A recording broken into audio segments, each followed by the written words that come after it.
Well, greetings and salutations, everybody. Welcome to my YouTube channel. My name is John Campea, and this is Mailbag. What is Mailbag? Well, I'm awfully glad that you asked. See, every day on the John Campea Show, Monday through Friday, we take the second half of the show to take live comments and questions from our audience. But what happens if you're one of those people who watches the show, one of the other 22 hours during the day when we're not live, and you want to get in a comment or question for me or Rob, or sometimes both of us, to answer? Well, good news. That's why we have Mailbag. So if you've got a comment, question, or topic you'd like to hear us talk about and address, simply go down into the description of any of our videos and you'll see a tip link. And just click on that there, or you can enter it in manually at www.streamelements.com/movieblogtv/tip. You'll be getting your comment or question answered on Mailbag if we deem your comment or question appropriate and, a good idea to use on the show. And of course, most importantly, you'll be supporting our channel at the same time, and all of us involved with the John Campea Show. Thank you guys so very much for your support. And guys, we're back. We are back from Cinemacon. Had an amazing time. Apologies that there wasn't a John Campea Show episode yesterday. We were planning on doing one, but once we kind of got back into town, we realized there is so much work for us to still do to get ready for hopefully relaunching the John Campea Show on Monday in the new studio. And we've got a lot of work to get the new studio done. It's on the other side of that door. That door, right on the other side of that door, is the new studio. And we're trying to get it all ready. So I'd say it's a 70% chance that we do the show from the new studio on Monday. If not, we'll just do it from my office here again until we're ready to go on Tuesday. But anyway, we just realized we had so much work to do that we all just came in here and just worked on getting the studio together. So that's why there wasn't a show then. But we are back now. We're doing more work on the studio today, but it is 7 a.m. And I decided to come in early before all the other guys show up for us to keep working on the studio and do a mailbag here so we can get caught up on some of your questions that you guys have sent in. So without any further ado, let's get into it. And we're going to start things off here with Oli, who sends in like a $20 tip. Thank you, Oli, for supporting our channel on that level, man. And Oli writes, with all the drama surrounding Ezra, could Discovery Warner Brothers rebrand the movie, and should they do it? Seems to me at this point that a multiverse Batman movie with the Flash in it would be a safer bet than a Flash movie with Batman in it. Shine on. You know what? You're not wrong, but it is too late. Like, if they had thought of this idea, let's say, I don't know, a year ago, 6 months ago, then this is definitely something they could have done. But I think at this point, it's probably too late. Like, the world knows it's a Flash movie. They've marketed it as a Flash movie. They've been telling people for years now it's a Flash movie. And at this point, to rebrand it and call it, The Dark Knight Returns again, instead, I think it would be more distracting than anything else. Not to mention that it really does look like Warner Brothers, even under the new leadership, has decided to maintain the approach of shh. They're just going to keep pretending like nothing's going on. They're just going to keep pretending like nothing's wrong. Everything's fine. So they're not going to do anything. So again, if this was like a year and a half ago, and you presented this with them, maybe. I actually think it's not a bad idea, but it probably is a little bit too late in the game to do it. At this point, you just got to get the movie out, cross your fingers, and hope for the best. And listen, Andy Muschietti's a really good director. So there's no reason not to think that this could, like, all the drama aside, outside of the studio, like outside and away from the set, put all that aside for a second. With Andy Muschietti directing this movie, there's still a very good chance it could be a very, very good movie. All the Ezra Miller drama notwithstanding. So let's just keep all of our fingers crossed and hope that it's as good of a movie as Andy Muschietti can make it be. All right. Thanks a lot for writing that in, Oli. All right. Next up. Let's see. We got Sincerely Sensitive. Thank you for letting me know how to pronounce that. Name suggestion. Oh, good. More name suggestions. Cruise views from the volume. No, I don't think so. As in point of view, but not necessarily that everyone is watching, but it works for that too. You know what, guys? I think from now on, when people send in name suggestions here, by the way, when I initially was asking for name suggestions, I said, email them into me. email them to me, right? We've been taking up a lot of our show time with people sending in show suggestions. And by the way, I am deeply honored that you guys would want to take time out of your day to send me your show suggestions. But just so you know, I think from now on, unless there's an exceptionally good suggestion, I'm just going to reply to it by saying, thank you so much for the suggestion. And then we're going to move on. Because while I appreciate you guys sending these shows a lot, I don't think a lot of our audience enjoys just hearing 20, 30 minutes of show suggestions, right? That's not why most people tune in. So I'm giving you a heads up. If you want to send in a show suggestion, by all means do. It's better to email it to me though. But if you do want to send one in for the show, I will read it and then I will say, thank you so much for the suggestions. And then I'm just going to move on. Okay. So I'm just giving the heads up on that. I'm just giving the heads up. Okay. Thanks for that. Sincerely sensitive. By the way, I like the name a lot. All right. Next up, Pete writes, can we stop making initial reaction tweets a news topic? They're always BS. Oh, no, that's not true. 95, 96, 97% of the time, they generally fall within what most people end up thinking about the movie. I mean, that's just facts. At any rate, they're always BS. I just revisited initial reactions to Rise of Skywalker. They're hilariously positive. Look some up. People just want to get invited back. Oh, God, one of these idiotic things. People just want to get invited back to premieres, so are positive. Okay. All right, look, we've talked about this before. We're going to bring it up again. Pete, I am 100% sure you are not a dumb person, okay? Let me just say that. Like, the smartest people in the world do dumb things sometimes, right? We all do. So I am 100% not saying you're a dumb person at all. I'm sure you're not. But that is a renowned, like, that is a ridiculously stupid thing to say, okay? First of all, for a couple things. By saying they're always let me talk about a movie that came out 3 years ago. Okay, first of all, you just brought up one movie from 3 years ago. When the initial reactions to movies come out, they generally end up being within the ballpark of what most people end up thinking about it. You know, and we've covered on our show times when like the initial reactions coming out of a movie have been not so good. Like the initial reactions coming out from Morbius, not so good. The initial reactions coming out from Sonic the Hedgehog were good, but not super fantastic. The initial reaction, I mean, most of the time, they do fall generally within the ballpark of what most people end up thinking. So there's that. But the part of your statement that I think is extremely idiotic, and you're not an idiot, we all say idiotic things, me included, is this whole notion that, oh, people just wanted to get invited back. So that's like, you know how dumb you have to be to actually think that? That's a really dumb thing to say. Because for a couple of reasons. Number one, you think so highly of yourself that you believe if anybody has an opinion about a movie that isn't the same as yours, there must be an ulterior motive. There must be a reason they don't share my opinion because my opinion is the only right opinion. I didn't like The Rise of Skywalker. Therefore, that is the only right opinion. And if anybody else says they did like it, they must have some kind of dark ulterior motive. God, that's so fucking stupid. That's so fucking stupid. People, look, you know me, you and me, Pete, we're on the same page. I did not like The Rise of Skywalker, like at all. And my initial reaction, if you go back and watch, I don't think I did a tweet, but I did an initial video when I walked out of the premiere and I'm like, yeah, I'm sure this movie's going to work for some people, but not for me. Like, you guys know how much I dislike Rise of Skywalker. I hate that movie. But I also understand that there are a lot of people who did like it. And that's cool. That's the beauty of the subjectivity of film.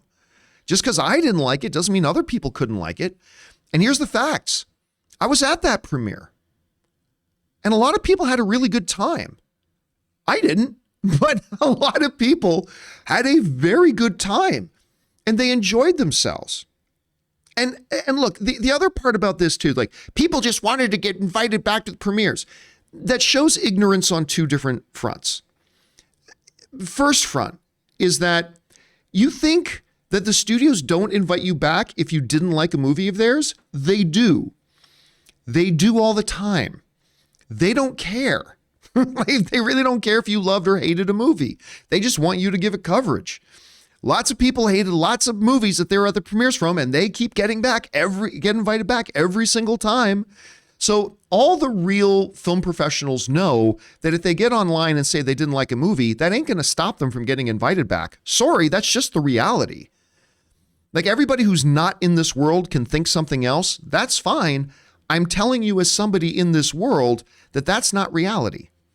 The reality is you can hate a movie. They'll still keep inviting you back. Doesn't matter. As long as you're fair. Like, as long as you're fair, like, as long as, like, I didn't, what's a movie I didn't particularly love recently? I don't know. I'm just going to pull a movie. Okay, I'm going to pull a movie from a few years ago, like Light Between Oceans, right? The Michael Fassbender movie. And I love Michael Fassbender. But I hated that movie. I hated that movie. But I was fair in my criticism of it. I said, look, I really didn't like this film at all. To me, it was slow. It did this. And here's the reasons I didn't like it. I didn't come out and go, man, the director sniffs butts and blah, blah. So as long as you're fair when you're criticizing, saying you hated a movie, the studios don't care one squirt of piss. They just don't. Premieres are filled with people who hated previous movies that same studio put out. All right? But here's the second thing. And I get it to a degree. That maybe if you're not in this business and you haven't done it a few times, the perception of the premiere is like it's the greatest thing in life you could ever be a part of. Like, when you show up to a studio premiere, angels give you hand jobs. Like, it's just thing. I'm here to tell you, as somebody who's been to a lot of these things, they're not that big of a deal. They're not. And most of these initial reactions aren't even from premieres. Most of these initial reactions that come out are from press screenings, which are just normal screenings like any Saturday afternoon you would go to. It just happens to be a few days early. But even premieres themselves, they're not that big of a deal. Now, look, I get it. The very first time I went to a significant, big, major movie premiere, I went to a bunch of smaller ones, but I still remember going to The Force Awakens premiere. That was a huge deal to me. But you got to understand, for me, I grew up with images, those pictures, and seeing those pictures and images of the first Star Wars premiering at the Chinese theater. And Star Wars is basically life to me. And so when I got my invitation to go to the world premiere of the new Star Wars movie, Star Wars: The Force Awakens, at the Chinese theater, the same place where the original Star Wars movie, yes, I admit that was a pretty big deal to me. But I've gone to a lot since, and they're fun. Don't get me wrong, they're fun, but they're not that big of a deal. And they're certainly not so good that you would risk your own professional reputation on something. All you can do is give your honest opinion. And I'm just telling you, as somebody who was at The Rise of Skywalker movie, which I thought was terrible. I thought it was awful. But I was there and I saw all these people. And the vast majority of the people who were there seemed to legitimately have a really good time. And so when they gave their initial reactions, they were honest. They said they had a great time. They thought it was great. And that's the thing. Like, a lot of the times, most of the time, the vast majority of the time, opinions generally line up. But then you'll get movies where some people think one thing and some people think the other. But what movie fans have got to stop doing, and I'm guilty of this too, and I'm sure every single person watching this video right now has been guilty of this at one point or another. And I've been guilty of it too. But this pathetic, ignorant thing that we do, where when somebody has a different opinion about a movie than we do, we make excuses for why they have a different opinion. Oh, I love this movie and you didn't? Well, you just didn't get it then. You just didn't understand it. Come on. Come on. I hate this movie and you liked it? Well, you must have been paid off. Or you must have a sister in the movie, or you're or whatever. It is so ignorant. And it's one of the biggest things that drive me crazy. So the initial reactions are not always BS. 95% of the time, they fall in line with what most people think of a movie. And it's to be expected, because all film is subjective, that sometimes they won't. And just because an opinion about a movie comes up that doesn't align with yours, that doesn't mean there's some darker excuse for why they did it. They just said they liked it because they wanted to be invited back. Come on, man. Come on, be better than that. And I say that to all of us, including me, because I catch myself sometimes doing that. And it's frustrating as fuck. right? I remember I was talking to Rob once about there was a movie, and we were talking about public perception, somebody's opinion. I said something, and Rob said to me, well, aren't you just doing what you told other people not to do? Damn it, you're right, I just did. Fuck, I hate that. That's so stupid. So yeah, let's us film fandom be better than that. And yeah, Pete, again, you and me agree, dude.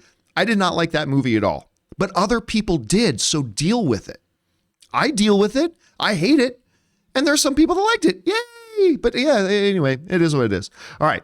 Next up, Victor writes, I started watching Daredevil on Netflix for the first time and got through the first 2 seasons. But here in Sweden, it has yet to show up on Disney Plus after they removed it from Netflix. Oh no. Now there is no legal way for me to watch the final season. Real bummer. Oh, dude, that straight up does suck. Like, you did everything right. You had the legitimate way of watching it. You were watching it and enjoying it. And because of corporate moves that had nothing to do with you, you're now kind of sitting there without a legitimate way of watching it. Okay, so all I can say is, number one, I sympathize, dude. That really does suck. The other thing I would say is that hang tight. It's not going to be long. It's not going to be long. And there should be some valid ways for you to watch it. And listen, I'm not going to judge you for finding another way to watch it if you want to. I mean, you tried, as a consumer, you tried to do everything right. You bought the service, you were watching it as a fan, and then they left you kind of hanging. So I'm not going to judge anything, but I will say, if you want to hang in there, it probably won't be too much longer. All right, thanks for sharing that, Victor. And that does suck, dude. Sorry to hear about that. All right, Adam Devine writes, since you weren't able to do an after show for Moon Knight episode 5, what were your thoughts? For me, it was amazing, but a hard watch because of the heavy content. Yeah, so because we were at Cinemacon and it was just really busy, I didn't have a chance to watch Moon Knight. Not to mention that as great as my hotel room in Caesars was, I didn't have any way to plug in an HDMI cable into it. And I therefore had no way to watch Moon Knight unless I wanted to watch it on my phone or on my laptop. And I'm sorry, I'm not going to watch Moon Knight on a laptop. I'm not going to watch Moon Knight on my phone. Like, that's fine if other people want to do that. That's great. Yay. But me, that it's not good enough for me. I don't want to watch it on my phone. I don't want to watch it on my laptop. So I waited till I got home and I watched the new episode, finally watched episode 5 of Moon Knight last night. I loved it. I mean, I feel like we're saying this about Marvel stuff all the time, but that was an episode of comic book television that we've never kind of seen before. I mean, everything to do with going back into his memories and the origins of Stephen and Mark and all that kind of stuff. It was so powerful. I mean, we've been joking a little bit. It's like, man, Oscar Isaac could win an Emmy for this. Yeah, after that episode, I'm like, yeah, Oscar, I mean, I don't know about winning an Emmy, but Oscar Isaac, I think there is a very strong possibility he gets nominated for an Emmy for this because his performance in that was just crazy good, Adam. I'm so glad I finally caught up on it. All right. War Doctor 10 writes, hey, John and crew. Just read that John Watts is no longer directing the upcoming Fantastic Four project for the MCU. Is this a bad sign for the film, or will the effects of this be minimal? Also, did Disney show anything at Cinemacon for Indy 5? No, Disney didn't show anything at Cinemacon for Indy 5 except, the title. We saw title art, but that was it. We saw no footage, nothing like that. They were too busy showing us 20 minutes of Doctor Strange and 30 minutes of Lightyear, and which I am perfectly happy with. I was perfectly happy that they did that. Yeah, and by the way, John Watts, of course, the director of the 3 most recent Spider-Man movies, and is now making a new movie with George Clooney and Brad Pitt. They announced a long time ago that he was directing this movie. Okay. We're going to talk about this more on the John Campea Show tomorrow, so I'm only going to say a couple things here. We'll go more in depth on the John Campea Show tomorrow. But I don't believe for one second the excuse that they're pitching that John Watts is saying, I just need a break. Just made these 3 big movies. Okay, wait a minute. Time out. You were already pretty much done filming Spider-Man by the time they announced that you were going to be the director for Fantastic Four. And that was long over a year ago. The movie Spider-Man itself came out over 4 months ago. And if you're so tired, you're making another movie now with George Clooney and Brad Pitt. If you really need a break, why are you making another movie right now? And then some people saying, oh, it's the pressure of having to do Fantastic Four. You don't think he thought about that 2 years ago? When they talked to him about doing Fantastic Four, or like well over a year ago when they announced he was doing Fantastic Four? Oh man, I never thought that there would be some pressure that comes. I mean, come on, I don't know. I think you got to be pretty naive to believe this thing. Like, you don't know he knew there would be pressure doing Fantastic Four over a year ago when they announced that he was doing it. And if he's so just tired, he just needs a break. They finished shooting Spider-Man ages ago. This was a movie that came out 4 months ago, and he's doing another movie already. I'm sorry, but the facts don't line up with the reasons they're giving for John Watts stepping down. Now, I will say this. I don't think there's anything nefarious. I don't think people aren't getting along. I don't think it's creative differences. I don't think any of that stuff. I think Kevin Feige found another director.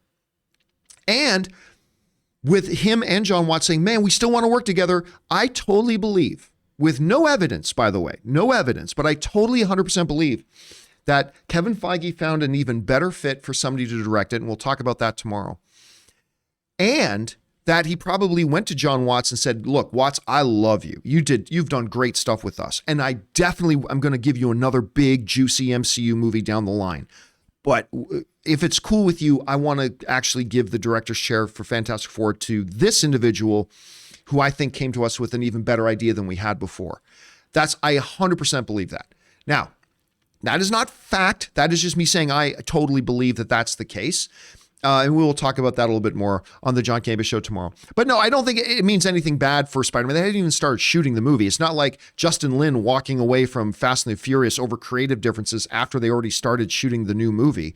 I mean, that one feels a little bit weird, War Doctor. But again, we're going to talk about this a lot more on the John Campea Show tomorrow, or on Monday, I should say. New writes, hey, John and crew. Just started watching the show last year. Well, thank you so much, man. And now it has become a part of my daily routine. I'm sure all of you are getting tired of the show name suggestions. Yes, we are.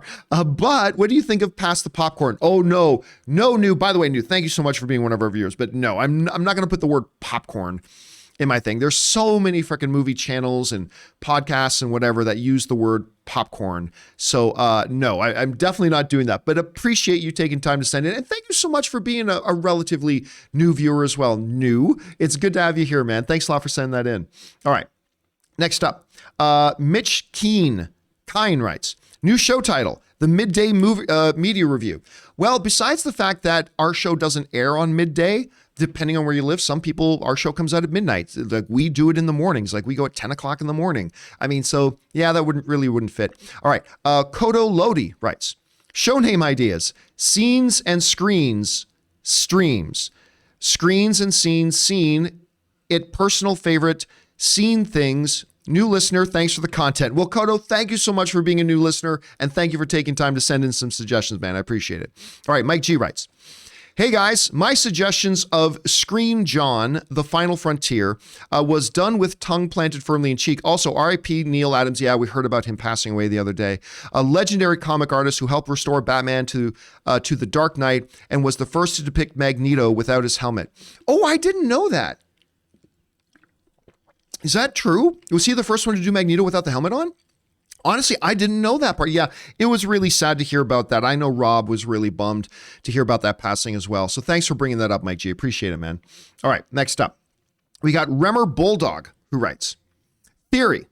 Wanda is controlling Gargantua, the one-eyed monster at the beginning, because the fact that Wong says it's not sorceries, it's witchcraft. Maybe Wanda created this creature from the dark hole on accident, on purpose. Thoughts? Well, listen, I mean, you know what my theory has been. My theory for a long time has been Wanda's the bad of this movie. That's been my theory for a long time. Now, I had another theory for a long time about Doctor Strange, the Multiverse of Madness that turned out to not be true. That other theory was that the Multiverse of Madness is threatening all of reality, everything's crazy, and that by the end of the movie, Doctor Strange closes off the multiverse, right? I've thought that for a long time. That's been my guess. But at Cinemacon, Kevin Feige got on stage when he was introducing the Doctor Strange footage, and he said, you know, they're currently planning out the next 10 years, And now that they have multiverse, that's a whole new set of tools that they have. So by saying that, clearly my theory about Doctor Strange closing off the multiverse at the end, clearly that's not true, right? So I was clearly wrong about that. But I still believe that Wanda is the bad of this movie. I mean, I don't know that, but that's been my guess for a long time. And so, yeah, I believe there is a very good chance she's the one controlling that monster we see in the trailer. All right, thanks for that, Remmer. All right, Alberta J writes, "Hi, crew. I have to admit I giggled like a schoolgirl when, despite John's stated dislike for movies in 3D, your special Cinemacon graphic last week was Campea rocking the 3D glasses. It was like a Campea Show Easter egg. Did Ray do this on purpose?" No, but I think he just did it because he knew we were watching Avatar footage in 3D. I think because, we knew we were going to Avatar footage in 3D, Avatar footage. We all 100% suspected that it was going to be in 3D because that's the only way James Cameron would probably allow it to be shown at CinemaCon.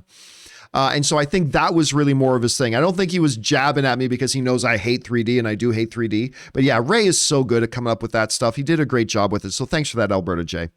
Okay, next up, we've got Michael Woods. And Michael Woods writes, "Hearing how you guys reacted to Lightyear, I was wondering if any of you have seen Anohana, a really great animated limited series. Wonderfully written. The last episode absolutely wrecked me. Full on leave Britney alone, ugly crying." That's a great picture in my head. I recommend. No, honestly, Michael, I have never even heard of it. Like not even the slightest, like not even a little bit of a bell in my head do I at all have ever heard of that. Did you mention which streaming service is on? Have you already seen? And I want a really great limit. No, you didn't even say what streaming service is on. Do me a favor, send me an email at john@thejohncampeashow.com and just at least let me know what service it's on. Because of right now, I can say I've never even heard of it, unfortunately. But I'm sure a bunch of people watching this probably have heard of it, or you've just put it on a lot of people's radars. So thanks for doing that, Michael. Okay, next up, we've got Alberta J again, who writes in, "Sorry, I have more name ideas. Red Band Pundits, The A-Roll, Provocative Pop Punditry, Bring on the Media, Cue It Up, Pop Culture 4, Mass Media Authorities, MMA. I'd watch that.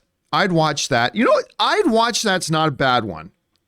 I don't mind. I'd watch that. That's not bad. Best seats in the house. Thanks as always and enjoy the show." Well, thank you so much for that, Alberta J. Appreciate that, man. And thanks for the suggestions. All right, next up. Billy the Kid Lawrence writes, "Pop Goes the Media should be the new name of the show. Pop as in pop culture and media. These are the things you mostly discuss, and it's a fun play on Pop Goes the Weasel. Rolls off the tongue, well for intros, outros, etc. I think. Keep up the good work." Well, thank you so much for that, Billy the Kid. I appreciate it, and thank you for taking the time to send in a suggestion. All right, next up. Super Ranger writes, "Hey, John/Rob, I have a potential show name for you guys. How about Entertainment Plus? Love the show. Keep bringing the filthy." Thank you so much for the suggestion, Super Ranger. Scott Brown, 1 of 2 writes, "The Way of Water is an incredibly boring title." I don't think so. Not that titles matter much. True, they don't. But I don't think these movies are going to do well at all. You're crazy. I'll just tell you right now, you're absolutely out of your mind.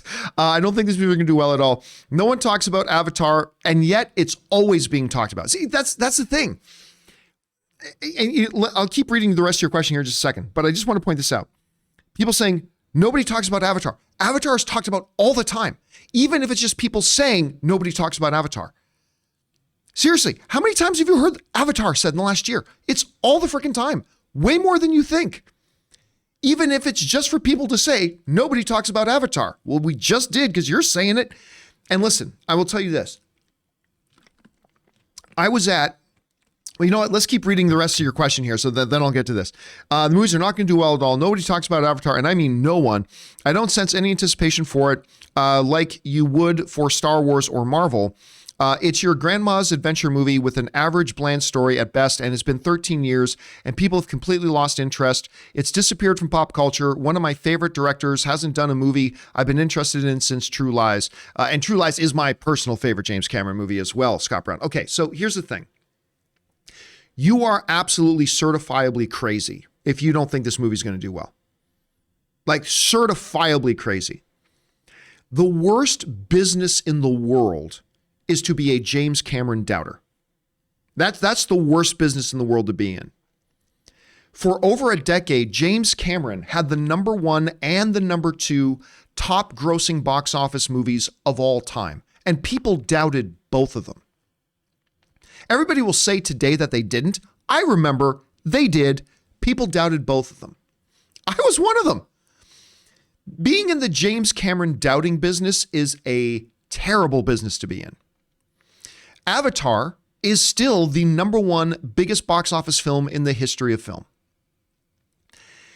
And here's the thing. This happens a lot. We in these circles, right? These circles of people like me who make shows like the John Campea Show or watch shows like the John Campea Show. So our circle, right? We often forget we are the tiny minority. We represent less than 5% of the movie-going public. And I will tell you what, the fact that another Avatar movie is coming up, I get a lot of excitement from the people who don't watch these kinds of shows. And here's the bigger indicator, okay? Do you know who daily, like on a daily basis, interacts with average film fans? Far more than me, and certainly far more than you. Movie theater owners and movie theater managers and general managers and stuff like that. These people are face-to-face, hearing from, overhearing, listening to, whatever, hundreds and sometimes thousands of film fans every single day.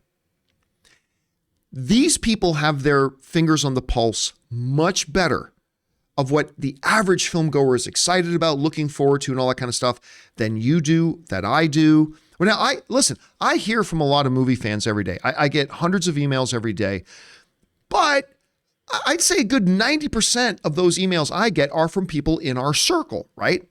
Like in the circle of people who make or watch shows like this, will go on the Reddit threads, whatever, but we only represent about 5%. And I'm going to tell you this. The movie theater owners and managers and all that kind of stuff, the people who know the average film goer better than you and I do, they are 100% all in on Avatar. 100% all in on Avatar. And they know, and they were talking about, and they say, our audiences are extremely excited for this movie. And now look, you said a couple of things in there that I personally identify with, right? It's been 13 years, and has it only been 13 years? Because I'll tell you what, Scott, it feels like it's been 50. I ain't going to lie. It feels like it's been 50 years. This movie is so long overdue. And here's the thing. When I say this thing's going to be huge, I am not saying that I believe that Avatar 2 is going to be a $2 billion film. I don't think it's going to be a $2 billion film. But I think it's easily going to be a $1 billion film. Easily going to be a $1 billion film.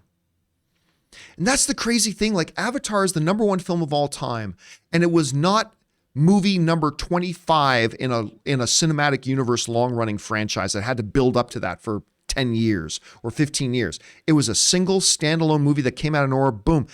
And this is a long-awaited thing, man. And the studio is so confident in these things. They've not greenlit 1, not 2, not 3, but they've already greenlit 4 sequels. But again, more than the studios, the movie theater managers. Because, man, all I heard from hundreds of movie theater managers at Cinemacon was, our audiences are wanting this. This is what our audiences are looking forward to. They are excited about this. Now, again, it isn't going to be bigger than Spider-Man No Way Home. At least I don't think it is. I don't think it's going to be nearly as big as the first Avatar. No, but if you don't think that this new Avatar film, the sequel to the biggest box office film in the history of film, is going to do well, dude, I don't know what you're smoking, but pass me some of that. You know, it's funny, I was at Caesar's Palace, and all of a sudden I feel this tap on my shoulder. Hey, I turn around, it's Jeremy John. So I haven't seen Jeremy in years, because he doesn't live in California. He lives in Seattle, or just outside of Seattle, I should say. So he comes up down there, hey, so we start talking. Rob was with me too.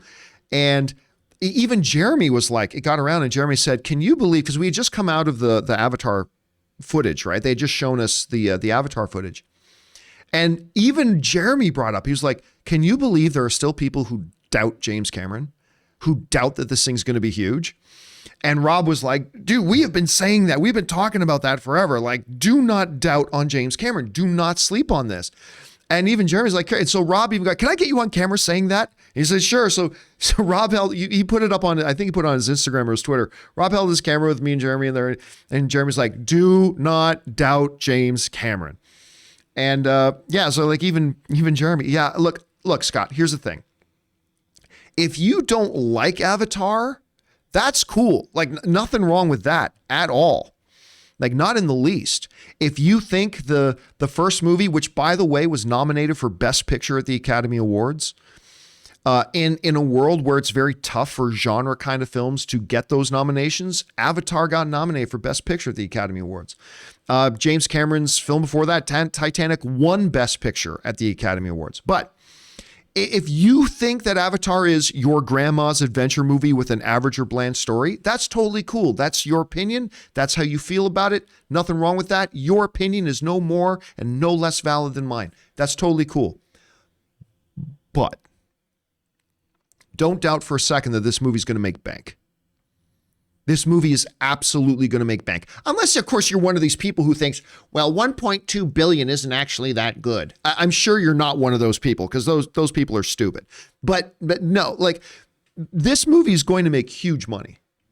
Now, I don't know if it's going to be any good, but I am not going to doubt it until I see it because it's James Cameron, the guy who made my favorite action film of all time, True Lies. I'm glad I'm meeting a fellow True Lies appreciator here. By the way, seeing Jamie Lee Curtis on stage at Cinemacon from True Lies, that was a big thrill for me. This is the guy who made Titanic. That was the #1 box office film in the world. By the way, Titanic, a movie that no other movie in history has won more Academy Awards than Titanic did. Only Lord of the Rings, Return of the King, and, oh, why am I freezing what the other one was? It wasn't Gone with the Wind. I don't think it was Gone with the Wind. But anyway, only 2 other films have tied it. There are 3 films in history that have won 11 Academy Awards. Titanic's one of them. And Avatar nominated for Best Picture at the Academy Awards. Biggest box office film of all time. Do not sleep on this, Scott. This movie is going to make bank. Now, I'm not ready to sit here and tell you how much. I don't know. But I will easily say it'll clear $1 billion. It will clear $1 billion. No problem. I'm not necessarily saying 2. I think it needed to come out like 8 years ago for this to be a $2 billion film. I do think a lot of time has passed. I agree with you on that. Probably too much time, but it's still going to be huge. It's still going to be huge, brother. All right. Thanks for writing in, Scott. Next up, an anonymous viewer writes, new name. So what is your show? It's simply all of you as a group, industry insiders, taking questions and giving your unique take in a fun and entertaining way. Let Ray work his magic and mock up a Q and take, movie talk and more, a John Campea Show. Well, a couple things there, of course. I don't want the name movie in my title and I don't want my name in the title. Although I will say Q and take, that's not bad. That one's not bad, Anonymous. Thanks for sending in the suggestion. All right. And final question today gets sent in by Uzi Khan, who tips in like $50. Thank you, Uzi, for supporting our channel on that level, man. That's incredibly generous of you. Thank you so much. And Uzi writes, greetings, John/Rob, just me today. My 2023 Oscar Best Picture prediction: Top Gun 2, Avatar 2, Northman, Batman, Everything Everywhere All at Once, Elvis. What do you guys reckon? Well, I mean, here's the thing. Now, some of you might be saying, why is he saying 2023 is 2022? Remember, the Oscar for this year's movies happens in early 2023. So that's what he means by that. Well, I mean, I loved Top Gun 2. I had a couple of issues with it, but overall I thought it was great. And I put up on my Twitter yesterday, I said, I'll say it. Top Gun Maverick is better than the original Top Gun. And I really do think that. It's thrilling. It's fun. I don't think it's a Best Picture nominee. At least I don't think so. But it's a hell of a lot of fun. It's a really good, great, entertaining movie. I think almost everybody's going to have a good time at it. Avatar 2, very difficult to say.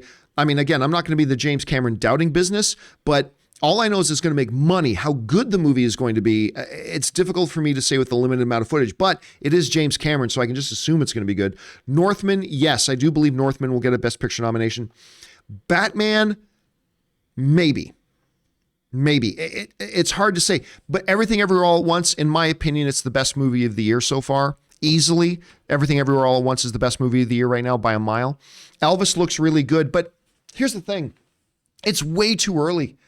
Like, it's just April, right? It's way too early to start really thinking about what, honestly, like, Everything Everywhere All at Once to me is the best movie of the year. But even that, I'm not comfortable saying that I 100% believe it's going to get an Oscar nomination for Best Picture come 2023, because there's just too much still to come out this year. It's way too early. So I don't know. I mean, I certainly like all your picks. I mean, Top Gun 2, I love the movie. I haven't seen Avatar 2. Northman is awesome. I think it's probably my third favorite movie of the year so far. Batman is my second favorite movie of the year so far. And Everything Everywhere All at Once is my first favorite movie of the year so far. And they showed us a lot of the new Elvis film at Cinemacon. And it does look fantastic. It certainly looks like a Best Picture kind of movie. But again, until I see it, hard to say. And again, until we see so many more of the movies that come out. So we'll have to wait to find out. But I certainly love a lot of your picks there, Uzi. And again, Uzi, thank you so much for tipping in that much and supporting our channel at that level. Deeply appreciated. And guys, that'll do it for this installment of Mailbag. Thank you so much for being here and making this show part of your day. Big special thank you to all you guys who sent in those questions. Number one, because you gave us great fun things to talk about. But number two, you supported this channel as you did it, and all of us involved with the show. Thank you guys so much for your support. All right, guys, let you guys know a couple things. Starting next week, or maybe the week after, one of the two, Mailbag will be going from every 2 to 3 days to every day. I mean, I'm sure we'll miss a day here or there, but generally speaking, we are moving Mailbag, this show, to being every day, Monday through Friday. Now, I'm not 100% sure when we're going to start that, whether it's going to be this coming week or the following week, but it's coming up here soon. And guys, don't forget to join us for hopefully 80% chance that our first John Campea show from the new set and studio. It's not all that big. I mean, it's just whatever. It's our new set. But hopefully you guys will be joining us for that on Monday. But for now, guys, that'll do it for me. Thanks a lot for being here. My name's John Campea. And until next time, my friends, bye-bye.